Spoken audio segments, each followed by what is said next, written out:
Hey, I'm keynote speaker and author Jones Loflin, helping you make the best choices with your time so you can thrive. In our desire to focus, we often talk about using willpower to stay focused and to push through it. I'm here to share with you today that that's a dangerous approach because our willpower is really fickle. Let me prove it to you. In research at Stanford University, they took 165 undergraduate students, divided them into two groups. One group was responsible for memorizing a two-digit number. The other group, the other half, were responsible for memorizing a seven-digit number. Take as long as they wanted to memorize it, and when they were ready to recite that number to someone, they would leave that room and go to another one. On the way to that other room, they were presented with two choices as a reward for participating in the study. One was fruit, the other was chocolate cake.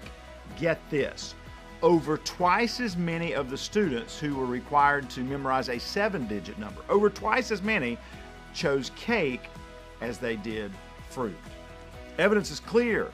The cognitive load of having to memorize more numbers caused them to make a less healthy choice. We can talk about the value of chocolate cake in another Jones Zone.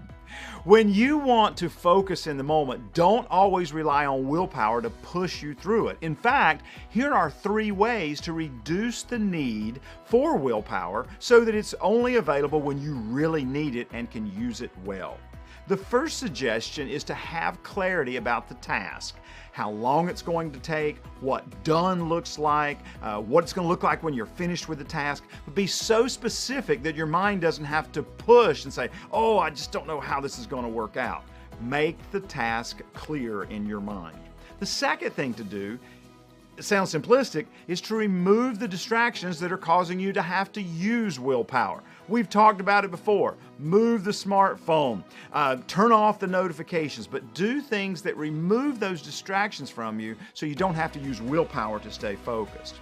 The third suggestion is to move from the distractions. If you're finding you're having to use a lot of willpower in your current environment to focus on something, move to a place that has less potential distractions so you don't have to use as much willpower to get the task done and to celebrate the fact that, whew, I pushed through it. I don't feel so exhausted that I need to eat more cake.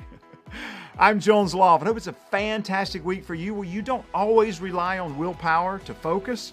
Thanks for spending a few minutes with me today in the Jones Zone.